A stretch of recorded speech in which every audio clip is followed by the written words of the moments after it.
안녕하세요. 인공신경망 시리즈 22번째 시간 6장 학습 관련 기술들 입장에서 네 번째 주제에 대해서 다뤄보려고 합니다.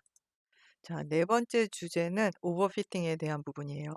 머신러닝에서 어떤 특정 데이터에만 잘 맞고 다른 일반 범용적인 데이터에는 맞지 않은 경우, 이런 경우가 생기는 거를 고민을 하는데요. 두 가지 경우에 대해서 두 가지 방법, 물론 더 있겠죠. 두 가지 방법에 대해서 설명을 드려보도록 하겠습니다. 자, 기계학습에서 오버피팅이 발생하는 경우는 어떤 경우냐면은 매개 변수가 많고 표현력이 높은 모델일 때가 그래요. 그래서 매개 변수가 신경망은 기본적으로 많죠.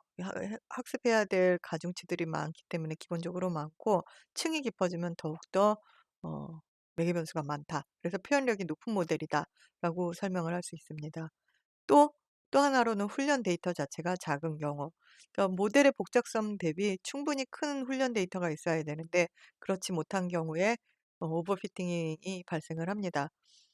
오버피팅 완화 기법으로는 가중치 감소와 드롭아웃이 있는데요. 요것도 우리 또 지난 시간까지 해온 것처럼 실험을 설정을 해가지고 살펴보도록 할게요. 우선 실험은 고의로 지금까지 해왔었던 어, 그 엠리스트 분류를 할 건데 모델을 조금 더 복잡하게 하고 데이터를 조금 더 줄여 볼 거예요. 이거를 7층망으로 하게 되면은 더 복잡하다고 얘기할 수 있겠죠.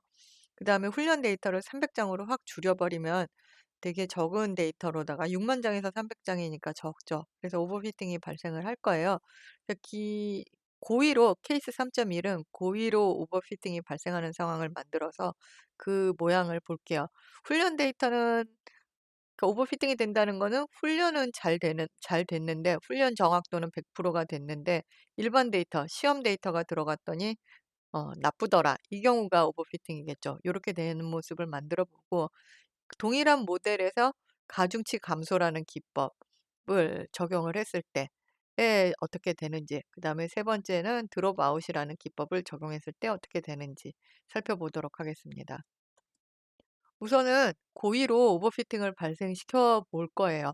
그래서 엠리스트 신경망 똑같이 이용을 해볼 건데요. 자, 300개 데이터 고르는 거는 앞에 300개만 고르면 될 거고, 어, 히든, 멀티 레이어 넷은 지금 앞에서도 몇 번 사용해 왔는데, 투 레이어 넷에서 멀티 레이어 넷으로 확장된 개념이라고 볼 수 있고요. 중간에 히든 레이어를 이렇게 넣어주면 돼요. 하나, 둘, 셋, 넷, 다요. 히든 레이어를 6개를 넣어줬네요. 자, 그리고 옵티마이저는 SGD로 하는데, 그렇게 했을 때 결과가 위에 파란색이 훈련 데이터, 밑에 오렌지색이 시험 데이터예요.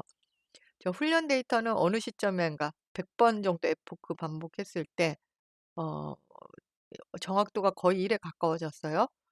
그런데 테스트 데이터는 어느 시점부터 그것보다 조금 더 앞에 쯤부터 안 늘죠. 안 는 상태에서 돼 버리니까 이 부분이 이제 오버피팅이 되었다고 할 수 있겠습니다. 코드 가서 조금 한번 확인해 볼까요? 코드에서 뭐 달라질 거가 있는 건 아닌데 여러분이 직접 실험을 해 보면서 조금 내용을 깊게 또 눌러 보다 보면 또 궁금했었던 부분 확인하는 게 있어서 해 보라고 권해 드리고 싶고요. 일단 실행을 시켜 놓고 볼게요. 실행을 시켜 놓고 지금 300개짜리로 잘라 놓고 보는 거고요. 자, 요 멀티 레이어 넷에 웨이트 디케이 람다라는 부분을 줄 수가 있어요. 그래서 람다가 들어가 있으면 요거는 나중에 그 웨이트 디케이를 할 때 소스 코드 한번 살펴볼 건데 손실 함수 계산하는 법이 좀 달라져 있죠. 지금 이게 0일 때는 기존하고 똑같은 방법으로 진행이 되는 거고, 자, 맥스 에포크 201번까지 200회 실행하는 거고 나머지는 같고요. 자, 훈련을 진행을 하고 있습니다. 그래서 지금 훈련하고 있는 모습이 쭉 나오는 거고, 그 훈련이 끝나고 나면 그래프가 그려질 거예요. 어. 자, 그래도 에포크가 많다 보니까 어쨌든 계속 하게 되네요. 자, 이제 끝났고 밑에 부분을 살펴보면 오버피팅이 돼버린 모습을 살펴볼 수가 있습니다. 요거에 대해서 이제 그 다음으로 가중치 감소라는 기법을 살펴볼 건데요. 오버피팅을 발생시키지 않으려면 가중치 자체가 큰 값으로 이루어지지 않게 하는 것이 중요해요.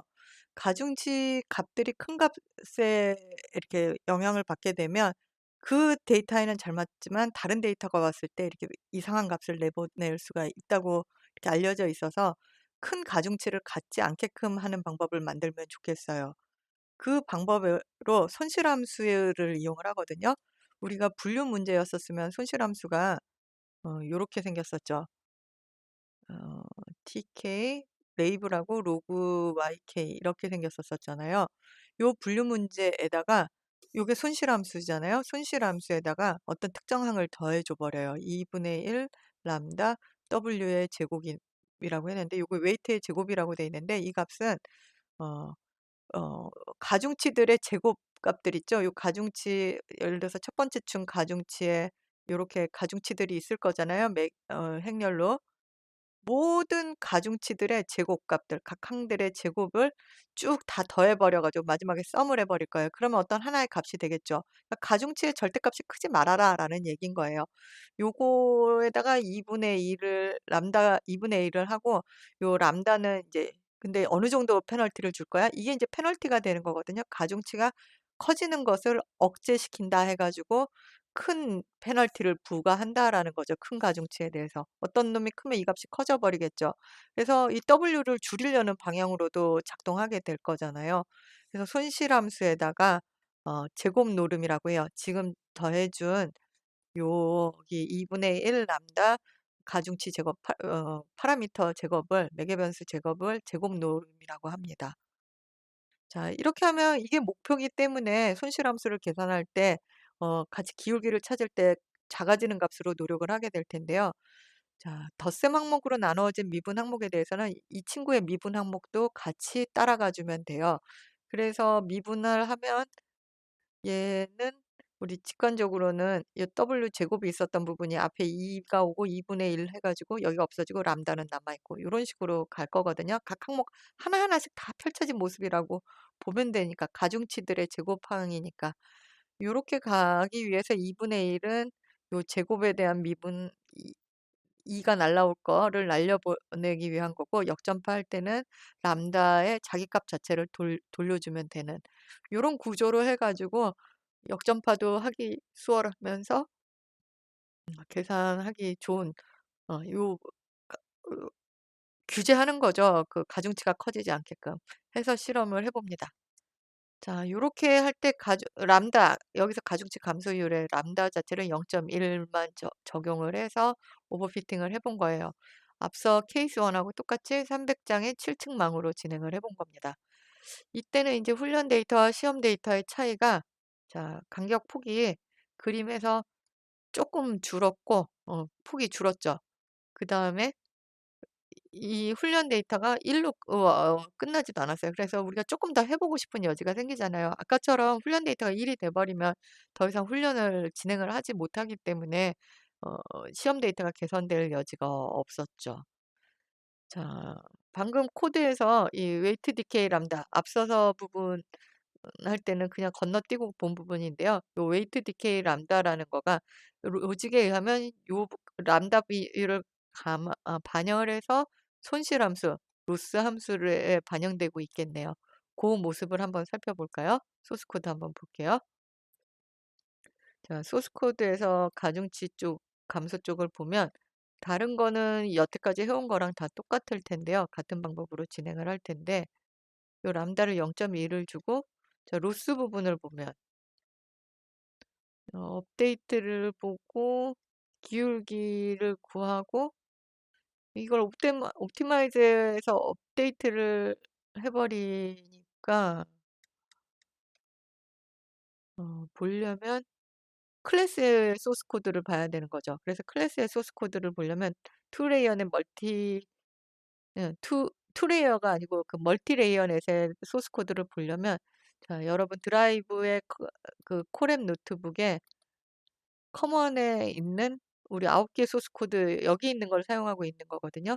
그래서 멀티 레이어넷 익스텐드를 눌러 볼게요. 만약에 여러분 요게 좀 작게 나오면 이렇게 왼쪽으로 당겨면 이렇게 크게 보여요. 그래서 어 요 멀티 레이어넷 익스텐드에서 손실함수를 보면 되겠죠. 자 그래서 손실함수 여기 손실함수 왔어요. 91 라인에 있네요. 손실함수를 보면 웨이트 디케이 처음에 0으로 받고 0인데 람다를 받아 가지고 지금 람다는 앞에서 초기화를 해 놨거든요. 셀프가 갖고 있어요. 자 요거를 어 인덱스가 히든 레이어 넘버 모든 히든 레이어를 다 더해서 파람즈 W1, W2 이런 식으로 되겠죠. 요 웨이트에 대해서 제곱을 해서 각각의 요소에 대해서 제곱을 하는 거죠. 요거는 넘파이 연산이니까 각각의 요소에 대해서 제곱해서 그걸 합해서 웨이트 디케이 람다의 비율, 람다를 곱해서 0.5 공식이 지금 된 거죠. 그래서 웨이트 디케이에 더해 가면은 각 층에 있는 웨이트를 전부 더했어요. 여기에 보면 라스트 레이어 포워드하고 웨이트 디케이를 더하고 있는 모습을 보이죠. 이렇게 이제 손실함수를 만드는 거죠. 음. 요 요령으로 하면 지금 이제 반영된 거가 나오는 거고 자 얘도 인제 실행을 시켜 놓는데 실행시키려면 쪼끔 시간이 걸릴 테니까 다시 저쪽 그래프 가서 한번 어유 빨라라. 그림 그리는 것까지 실행시켜 놓고 가중치 감소가 되는 거를 인제 요건 결과를 나중에 확인을 해 봅시다. 그리고 우리는 진도를 나가 볼게요. 요 가중치 감소 이 회귀 분석을 했었을 때 L2 노음 했었던 그거와 같은 원리라고 보면 돼요. 그러니까 손실함수를 정해 놓고 내려가는 SGD를 하는 과정에 있어서 손실함수의 가중치가 커지지 않는 규제까지를 같이 넣어 버린다. 요렇게 이해해 주시면 될 것 같습니다. 자 그다음으로는 드롭 아웃이에요. 이것도 만약에 여러분들이 그 앙상블 그 랜덤 포레스트 같은 트리들 디시전 트리를 여러 개 해서 보팅을 하잖아요, 하나 고르는. 고거하고 느낌이 비슷한 거를 이제 신경망에서 하나의 신경망을 학습하면서 실험을 해 보자인데요. 보시다시피 드롭 아웃이라고 돼 있어서 한번 훈련할 때마다 매 배치마다 우리 배치마다 일부의 노드를 임의로 일부러 제거해 놓는 거예요. 뿅뿅뿅뿅 생략해 놓으면 매 훈련 때마다 다른 신경망을 통과하게 되죠. 그렇게 되면 그 평균을 내게 함으로 해 가지고 그 다 여러 개의 모델을 통해서 보팅을 하는 효과를 기대를 해 보는 방법입니다. 그래서 이 드롭 아웃도 잘 워킹하는 거가 알려져 있는데요. 임의로 삭제하는 거는 우리 이제 랜덤하게 뽑는 방법 아니니까 구현에 있어서는 그 랜덤하게 뽑아서 일부 제거해서 하면 되는 거고 삭제된 유로는 거기서 더 이상 신호가 진행되지 않아요. 거기서 끝나 버리는 거고 자 훈련된 데이터는 흘릴 때마다 매 훈련 때마다 무작위로 하는 부분인데 이거를 이제 시험할 때는 다시 전체 데이터에 대해서 흘리거든요. 시험도 특정 것만 뽑아서 하는 게 아니라 전체 데이터를 살려서 하는데 이때는 우리가 노드를 적게 계산한 만큼 그 뉴런의 비열을 곱해서 드롭 아웃 시킨 값을 뺀 만큼을 곱해서 그 출력 값으로 합니다. 디테일은 그렇게 구현이 돼요. 그래서 코드로 보면 지금 드롭 아웃 부분은 드롭 아웃 레이시오를 0.5만큼 이거는 반씩 제거하면서 하는 거고 마스크를 이용해서 제거한 거 0.5 보다 어떤 그 X의 쉐이프만큼 전체를 해서 1 에서 0 사이에서 어떤 레이시오보다 큰 값만 살리고 나머지는 죽인다라고 하면 되겠죠. 그래서 사른 값만 통과시키는 거고 포워드는. 이게 인제 드롭 아웃 레이어가 낑긴 거예요. 아까 배치 노멀 이 마치 어파인하고 활성화 함수 사이에 낀 것처럼 드롭 아웃 계층을 또 낑겨서 실행을 하는 건데요.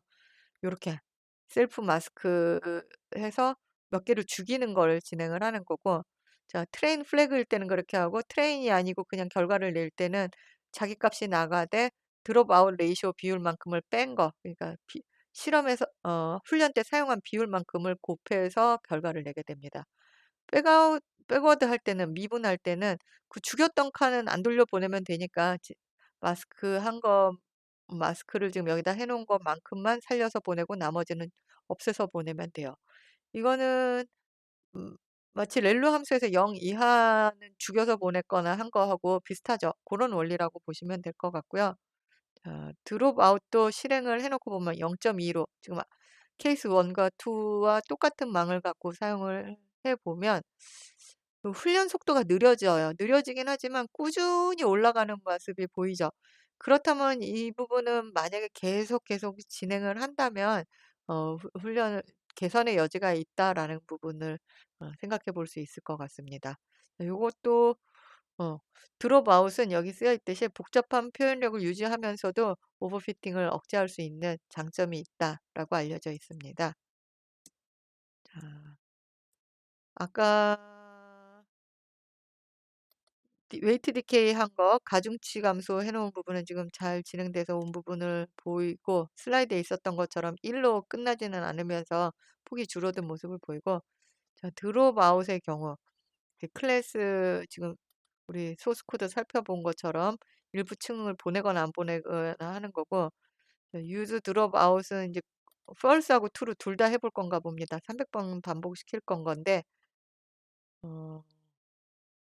어, 여기 어차피 멀티레이어넷의 옵션으로 있는 부분이라서 없는 경우와 있는 경우를 비교를 해가지고 그래프로 그려보도록 하겠습니다.